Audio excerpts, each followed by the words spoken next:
come directly by Owen, I'm going to stop you right now. Daniel Hagari, the IDF spokesperson, is talking. Is it? Cruel terror group. It doesn't allow the Red Cross to check the condition of the hostages. This is a moral duty to insist that the Red Cross does so.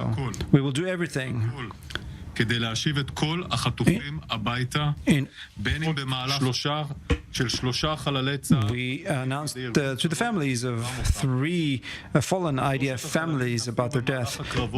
All 3 have fallen in the first day of the battles and were taken by Hamas. Their death was announced after concrete information was received. I wish to send my condolences to the bereaved families. Our hearts are with you at these difficult times. We will continue to follow you.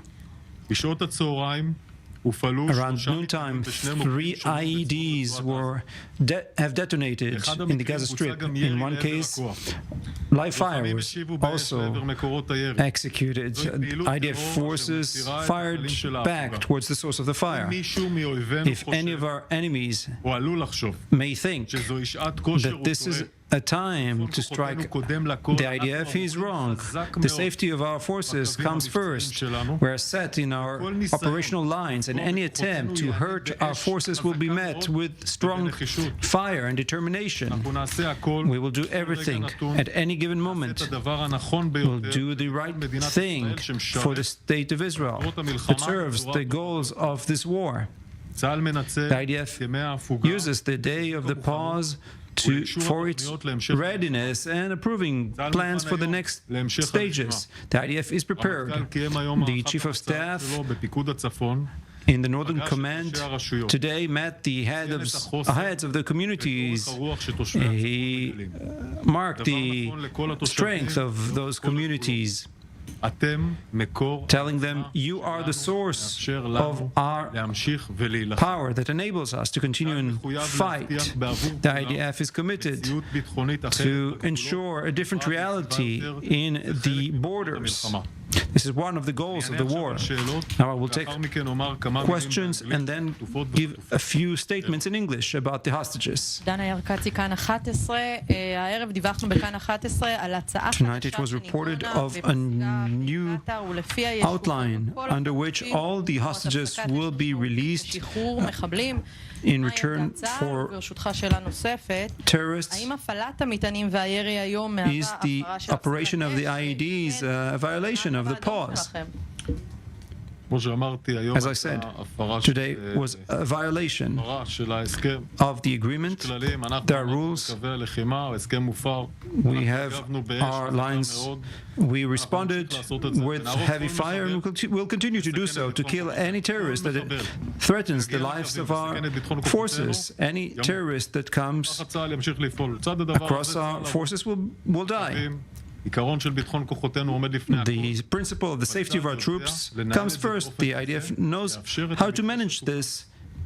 At the moment, we're moving also tonight, advancing towards release of more hostages. But what serves the effort to bring back the hostages? Well, the IDF will be able to deal with the operational conditions on the ground. As for a future deal, it is not on the table right now. There is what is agreed, what the government has approved, and this is how we operate until something else comes. Is the pause hurting the IDF troops? The IDF troops are vigilant, they're ready. We ensure that they switch between the shifts. We do the right training, getting new equipment, approving plans, and we ensure that the vigilance of our forces continues. How many hostages are in Gaza? I do not want to specify this information at this stage. We will finish the night And we'll update at the end of this night the data that we have at the end of this night. According to what happens tonight, how many will be released, and we will update this number later on.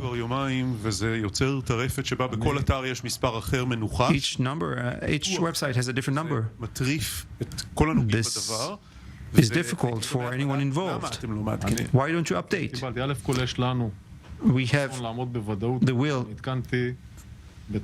I updated at the start of my statement that we updated families of 3 fallen soldiers. We will learn the data.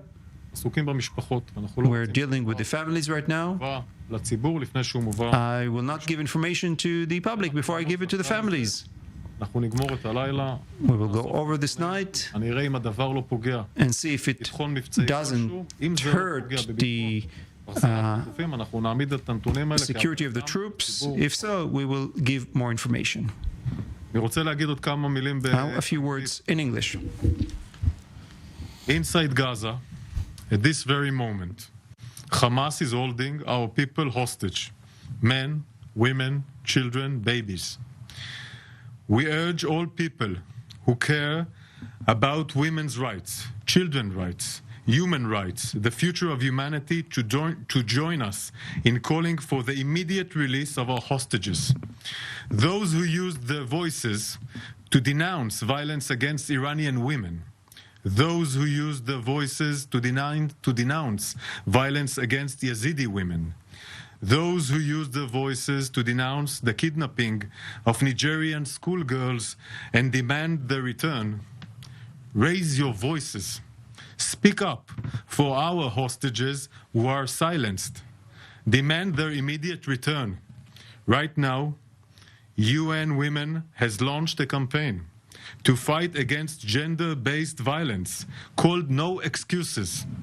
Yet, when it comes to the women and girls being held hostage by Hamas and other terror groups in Gaza, there has been silence.